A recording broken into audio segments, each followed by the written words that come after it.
Islam itu selalu memberikan suatu keringanan atau kemudahan kepada yang memeluknya. Salah satu contoh di ibadah kita.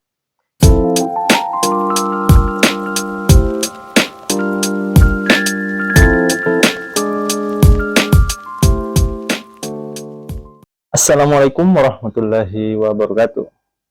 Kembali lagi di podcast Majelis Baku Jaga.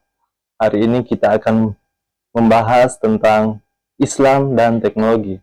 Jadi sekarang kita ada di Wisma Ihsan Soccer yang ada di belakang Hotel Grand Talent Depra. Nah, jadi sebelum kita ke pembahasan, jadi kita langsung ke perkenalan narasumber kita dulu. Jadi, start. Bismillahirrahmanirrahim. Assalamualaikum warahmatullahi wabarakatuh. Waalaikumsalam warahmatullahi wabarakatuh. Baik, singkat mungkin profil tentang saya. Jadi nama saya adalah Samudin. Kebetulan saya asli dari Madura. Ya, untuk pendidikan saya SD sampai SMA itu berada di Madura sendiri. Karena kebetulan kalau SD sendiri memang ngambil negeri, tapi kalau untuk SMP itu adalah MTSD Pondok Pesantren Sumber Lompang, dan melanjutkan studi untuk pondok di SMA-nya di Darul Ulum ya, atau di Ma'had Darul Ulum Banyuanyar ya.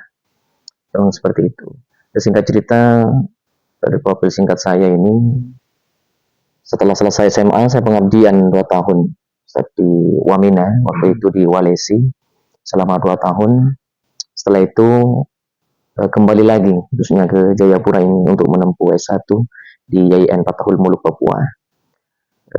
Saya dalam artian mungkin masih baru sebentar di Jayapura ini, tapi alhamdulillah pada kesempatan kali ini saya juga bisa hadir di dalam majelis Baku Jaga ini. Seperti itu. Baik. Itu singkat dari profil saya, khususnya di sini Jayapura. Jadi Ustadz ini sebenarnya aslinya dari Madura ya? Asli dari Madura. Nah, tapi dari kapan itu ke Jayapura? Dari Jayapura, kalau waktu masih di pondok itu 2012 sampai 2014 itu mengabdikan diri di Pondok Pesantren Al-Istiqomah Walesi. Itu selama 2 tahun di Walesi. Terus setelah itu balik ke pondok, setelah itu 5 bulan. Setelahnya saya baru menuju ke Jayapura. Itu tahun berapa? Itu tahun 2014 akhir. Ya, 2014 akhir. Berarti sekarang sekitaran berapa? Hampir 10 tahun ya. Sudah jalan 9 tahun insyaallah di Jayapura ini. Jadi sudah bisa dibilang dalam kan singkat lagi. Tapi bukan mondok api kan gitu. Baik gitu ya. Jadi kita akan langsung ke pembahasan. Nah, bagaimana menurut Ustadz ini? Jadi teknologi itu kan mempermudah kita. Siap. Jadi semua bisa jadi alat, bisa jadi itu sistem, bisa jadi itu aplikasi. Jadi semua yang kita bisa untuk mempermudah manusia, kehidupan manusia itu namanya teknologi. Betul. Nah, bagaimana sih hubungannya Islam dan teknologi? Nah, kalau di dalam Al-Quran itu ada tidak yang membahas tentang teknologi? Oke, baik. Di dalam Al-Quran sendiri kita bisa melihat di dalam Quran surat An-Naml. Di situ ada sebuah kisah yang sangat luar biasa, Ustaz. Di situ ada kisah Nabi Sulaiman yang mungkin sedikit bisa kita jadikan suatu hal pembahasan kita pada sore hari ini. Dahulu waktu Nabi Sulaiman itu mengadakan pertemuan dengan para bala tentara. Bala tentara beliau ini bukan hanya sekedar dari manusia, tetapi juga ada dari bangsa jin, ada dari bangsa hewan pada saat itu. Ketika Nabi Sulaiman alaihissalam itu dia mengumpulkan semua bala tentaranya, ada salah satu yang tidak datang pada waktu itu pada saat pertemuan, terlambatlah dalam artian itu, makanya malila arul hudhuda, kata Nabi Sulaiman. Nah, saya tidak melihat burung hudhud ini, dia kemana ini?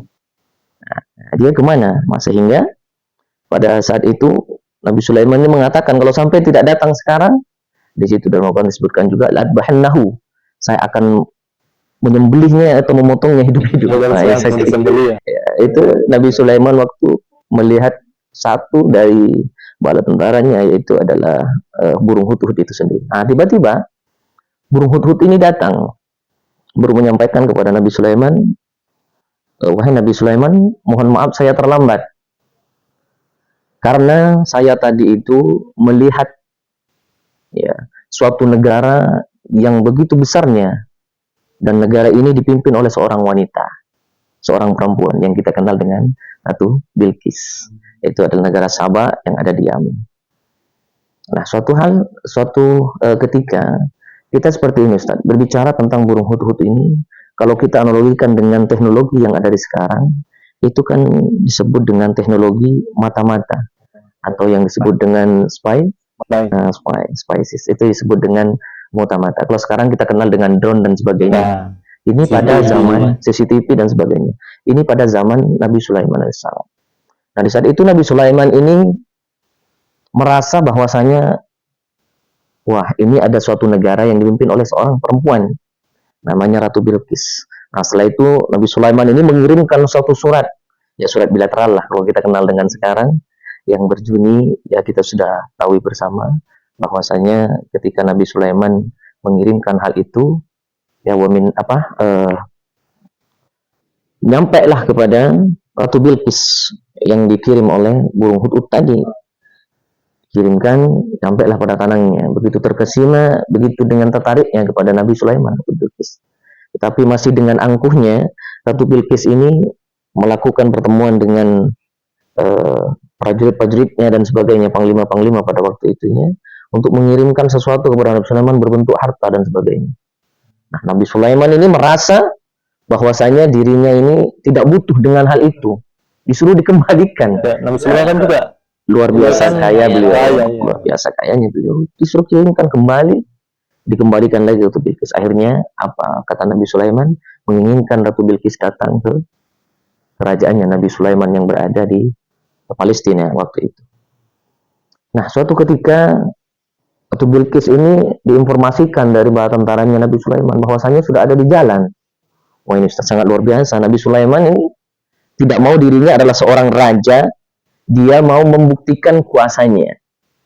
Wah, ini saya bukan soalnya sebagai seorang raja, gentleman dalam artian. Maka Nabi Sulaiman ini mengumpulkan kembali ya bala tentaranya itu, lalu menyampaikan seperti ini. Saya mau singgasana Ratu Bilqis yang mewahnya, mahalnya, luar biasa itu ada di depan saya pada saat ini. Siapa di antara kalian yang bisa? Nah, di situ ada salah satu Ustadz, maksudnya dalam artian makhluk, yakni adalah qala ifritun minal jinni. Ada ifrit dari bangsa jin. Dia mengatakan bahwasanya ana atika bihi, saya dapat bisa mendatangkan itu singgasananya Ratu Bilqis. Tapi Nabi Sulaiman mengatakan, berapa lama? Ya, berapa lama? Bahwasanya katanya itu adalah sebelum engkau beranjak dari dudukmu, maka saya akan datangkan itu. Tapi Nabi Sulaiman ini merasa ada lagi yang bisa lebih daripada itu.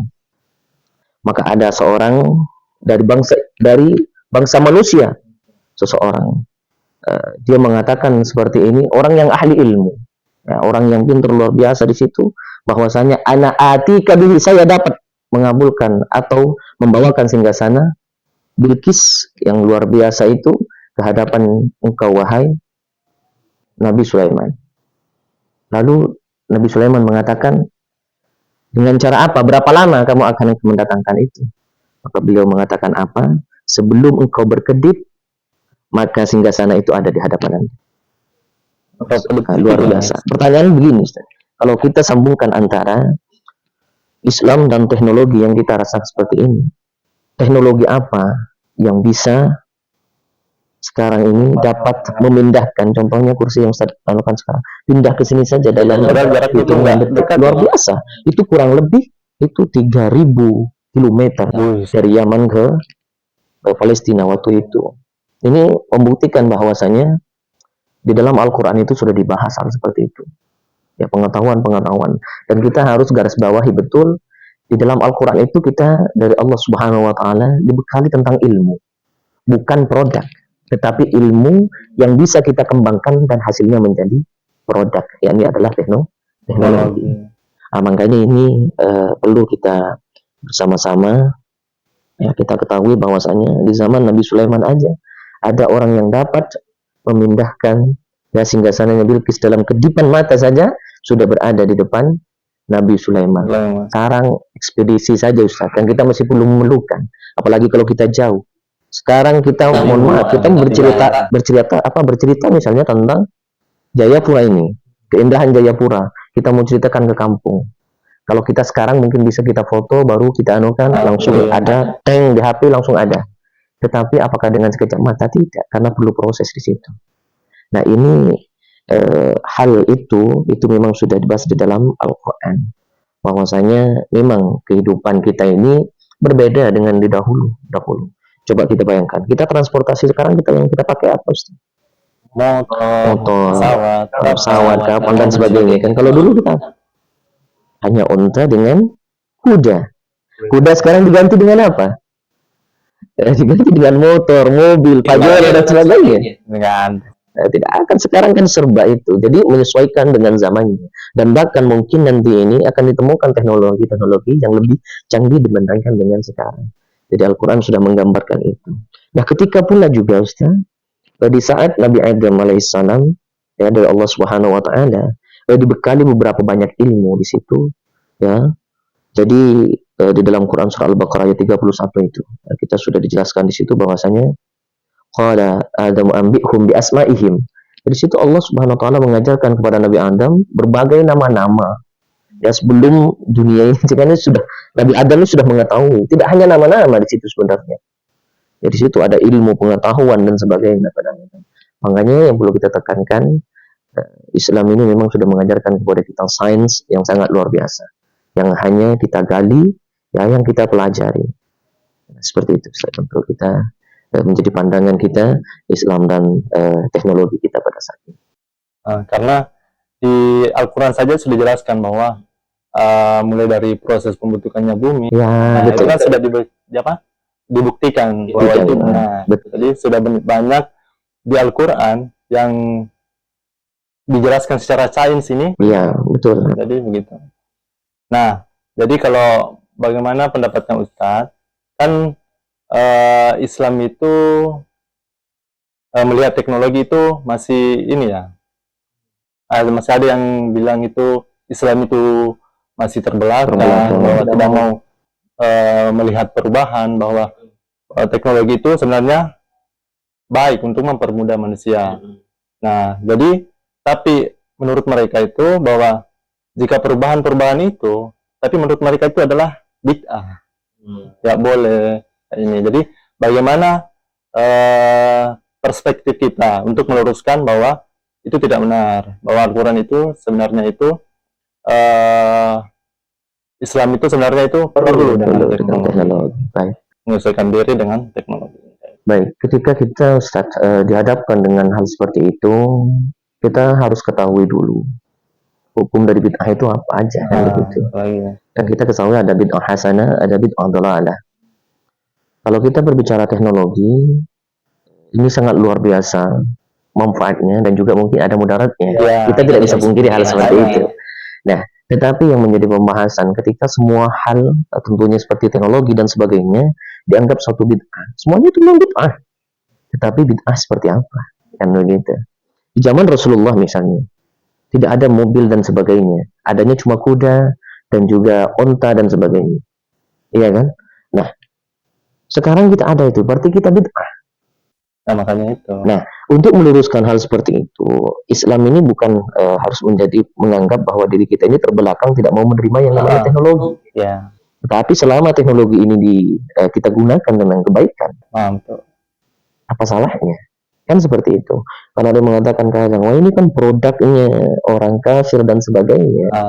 Tetapi kalau itu selama itu masih bisa bermanfaat bagi kita, toh nggak jadi masalah sebenarnya. Kan begitu. Nah makanya, tetapi kalau ada sesuatu hal di dalam ibadah kita, dalam artian menyalahi syariat dan sebagainya, itu yang tidak boleh, itu disebut dengan bid'ah dhalalah. Bid'ah yang jelek, bid'ah yang memang dilarang. Itu kalau masih bisa seperti teknologi dan sebagainya, Islam harus berpeka diri. Dalam artian itu kita ini sebagai orang Islam memang harus kita menyambutnya dalam artian, tetapi harus benar penggunaannya.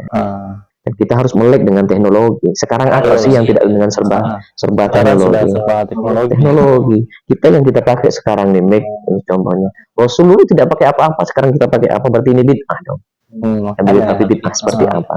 Kita meluruskan hal seperti itu. Jadi seperti itu. Jadi memang teknologi itu ada dampak positif, ada dampak negatif. Jadi kita bagaimana bijak-bijaknya kita menggunakan teknologi dalam kebaikan dan sebagainya. Begitu ya. Jadi sungguh serba teknologi sekarang. Serba teknologi. Dan juga Ustaz, Islam itu tidak pernah mengajarkan kita tentang kesulitan. Betul atau tidak? Betul. Islam itu selalu memberikan suatu keringanan atau kemudahan kepada yang memeluknya. Betul. Salah satu contoh di ibadah kita. Kita tidak bisa, misalnya dalam hal sholat dan sebagainya, kita tidak bisa sholat berdiri. Islam memberikan rukhsah kepada kita. Bagaimana caranya? Duduk. Tidak bisa duduk, baring. Tidak bisa baring dengan isyarat dan sebagainya. Ini Islam memberikan kemudahan kepada kita. Islam tidak pernah memberikan kesulitan kepada kita. Ketika kita diberikan suatu hal yang mungkin membuat diri kita sulit, Islam selalu memberikan solusi kepada diri. Dan betul. Fa inna ma'al usri yusra. Inna ma'al usri yusra. Pasti ada suatu hal yang di situ. Atau suatu hal yang kebaikan apa yang kita dapat. Kan seperti itu. Jadi intinya adalah Islam tidak pernah mempersulit kita. Islam selalu mempermudah kita. Nah, jadi seperti itu. Perspektif Islam itu kalau memang ini apa namanya bukan apa ya memudahkan kita, itu bisa, bukan kayak menggabungkan apa namanya masa-masa untuk mempermudah ini, bukan ya? Ya, betul. Jadi bijaknya kita menggunakan teknologi itu sendiri. Nah, pertanyaan selanjutnya, Ustaz. Bagaimana menurut Ustaz tentang aplikasi Al-Quran ini? Aplikasi Al-Quran kan sudah bukan Al-Quran aja, mungkin kitab-kitab lain atau hadis, informasi itu sudah ada semuanya di HP, gadget. Jadi bagaimana nih hukumnya kalau kita misalkan baca Al-Quran, apakah sama dengan Al-Quran langsung? Mushafnya langsung. Nah, bagaimana atau kita harus wudukah dulu atau bagaimana? Baik. Begini Ustaz. Ketika kita berbicara tentang mushaf itu, Al-Quran lah, berbicara tentang Al-Quran, itu kita lihat dulu bagaimana turunnya Al-Quran itu sendiri. Al-Quran turun kepada Nabi Muhammad itu bukan bentuk tulisan, tapi bentuk bunyi-bunyi suara dan sebagainya, sehingga pada saat itu Nabi Muhammad memerintahkan kepada para sahabat, ya, kepada orang-orangnya Nabi Muhammad SAW, tentunya itu menulisnya di mana? Ada di tulang-tulang unta, ya toh, ada di batu yang berbentuk, dalam artian batu yang flat lah, dalam artian yang bisa dituliskan itu ayat Al-Quran, di pelepah pohon kurma, itu di macam-macam. Dan di saat itu masih belum terbentuk yang namanya mushaf. Ya, dalam artian pada zaman Utsman, ya, dibentuklah yang namanya mushaf, ya, dijadikan satu. Pada saat itu belum ada sakal, belum ada titik dan sebagainya. Nah, ini yang perlu kita pahami pertama.